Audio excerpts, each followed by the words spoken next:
One more story before we go, because a still life fresco depicting a possible ancient ancestor of the pizza has been found on a wall of a house in Pompeii, the Roman city wiped out by the eruption of Mount Vesuvius 2,000 years ago. Well, the fresco was found in the atrium of a house with a bakery attached to it. Well, it can't be pizza as we know it, though, as 2,000 years ago tomatoes and mozzarella, the basic ingredients, well, they were unknown. That's it from me. Hopefully you've enjoyed it. We'll see you at the same time tomorrow. Bye for now.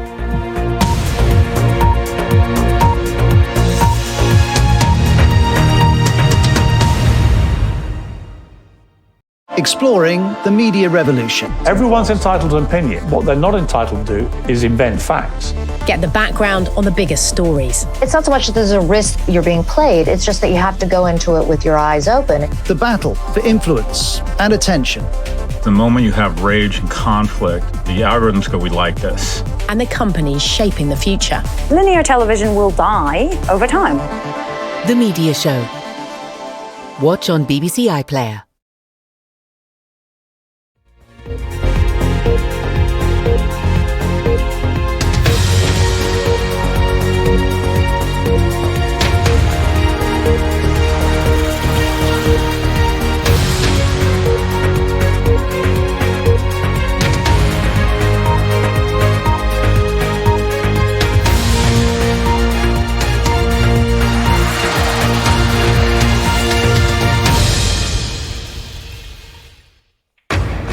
At 6, Nicola Bulley's death was an accident. A coroner says she drowned after falling into a cold river in Lancashire. The 45-year-old vanished at the end of January after dropping her children at school. Her body wasn't found for weeks. I hope that His Majesty's coroner's clear and definitive findings will put an end to ill-informed speculation and conspiracy theories. Also on the programme tonight, thousands of NHS hospital consultants in England vote to go on strike for 2 days in July. Supermarket bosses are challenged in Parliament over why food prices remain so high. And after struggling at Glastonbury, Lewis Capaldi says he is taking a break from touring for the foreseeable future. Coming up in sport on BBC News, what next for English and Welsh cricket as a damning report finds racism, sexism and classism are widespread in the game.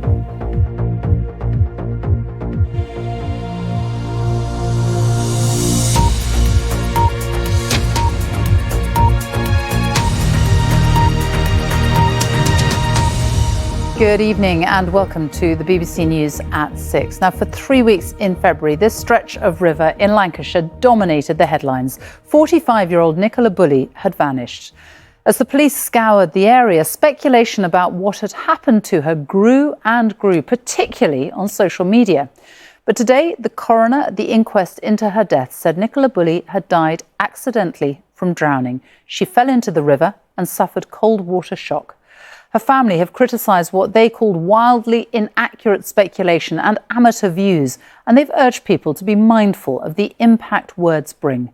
Here's our correspondent, Danny Savage. Danny, thank you. Thousands of hospital consultants in England have voted to strike over pay in their longest industrial action since the 1970s. The senior doctors will walk out next month for 2 days on the 20th and the 21st of July, meaning operations are likely to be cancelled. Junior doctors are already planning to strike from 7 a.m. on the 13th of July to 7 a.m. on the 18th of July. But it was announced today that the current strike action by nurses will not continue. Our health editor, Hugh Pym, reports. A woman whose brother died during the COVID pandemic has left the public inquiry in tears after being approached by the former Health Secretary Matt Hancock. He had walked over to the public gallery to speak to bereaved families after giving evidence. Matt Hancock had told the judge leading the inquiry that the UK's pandemic planning was too focused on dealing with deaths rather than averting them. Our health correspondent Catherine Burns reports.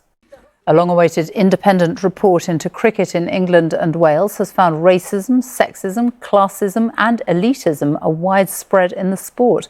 England cricket captain Ben Stokes says he is deeply sorry to hear of the experiences of people who've been made to feel unwelcome. The sport's governing body says they would use this moment to reset cricket. Our sports editor Dan Rowan reports. The time is coming up to 6:20, our top story this evening. A coroner rules that Nicola Bulley's death was an accident. The 45-year-old drowned after falling into a cold river in Lancashire. And coming up, 282 mountains in just over 31 days. We meet the woman who has set a new record scaling them all in Scotland. Coming up in sport on BBC News, an early exit for Katie Boulter as the British #1 is beaten in straight sets in the opening round at the Eastbourne International.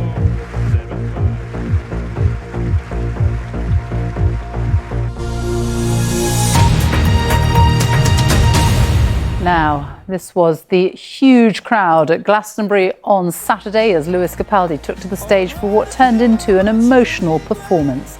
As he struggled with his voice, the crowd took over and continued his songs for him. He looked devastated. And now he has announced that he is taking a break from touring for the foreseeable future. John Donnison reports. The boss of Thames Water, Sarah Bentley, has quit weeks after being forced to give up her bonus over the company's environmental performance. Ms Bentley became chief executive in 2020 and has been at the helm as water firms have been in the firing line over the release of sewage in rivers and the sea. Our business correspondent Theo Leggett is with me now. So why is she gone? Is it all about the bonus? Theo, thank you. President Putin has tried to rally Russia's military and security services by thanking them for preventing civil war breaking out. In a speech today, he insisted his rule was not weakened during Saturday's rebellion by the Wagner mercenaries and suggested Russia's regular military showed restraint by not being drawn into any fighting. Meanwhile, the leader of neighbouring Belarus has said the head of the Wagner group is now in his country. Our Russia editor Steve Rosenberg reports. Restrictions are going to be introduced in shops in Wales on food with high fat, sugar and salt. It's all part of plans to tackle obesity. More than 60% of adults in Wales are overweight. Hal Griffiths reports. There are 282 mountains in Scotland that are higher than 3,000 feet. They're known as the Munros. Today, an ultra runner has broken the record for scaling them all without using any motorised transport. Jamie Aarons did it in 31 days, 10 hours and 27 minutes, and she survived on about 4 hours sleep a day. Our Scotland correspondent Lorna Gordon has managed to track her down. She'll sleep well now. Let's have a look at the weather. Stav Danails is here. Hello. Hi there, Sophie. Thanks very much. Not a great day for climbing the Munros across Scotland through today. We've had quite a bit of rain around, all courtesy of this area of low pressure. Outbreaks of patchy rain. The weekend, most of the showers in the north and the west, tending to stay dry further south and east. See you later. Sophie.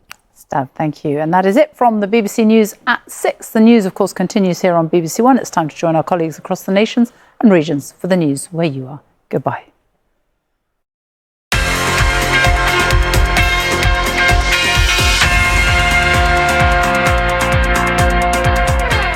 Hi there, good evening. Welcome to Sports Day this Tuesday night. I'm Chethan Partek. Coming up on the programme.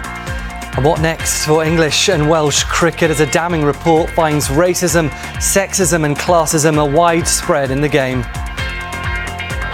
It comes on the eve of the second Ashes test. England make one change as they look to level the series. Back from injury and brightening the mood, Millie Bright returns to training as the Lionesses step up their preparations for the Women's World Cup. Also coming up on Sports Day before 7, are ready to return to Wimbledon, but can Andy Murray have a good run at this year's championships? I do believe that I can do it if I'm in the right place physically and mentally, which right now I feel like I am. And climbing the equivalent of Mount Everest 16 times, we speak to the woman who scaled Scotland's highest mountains in record-breaking time.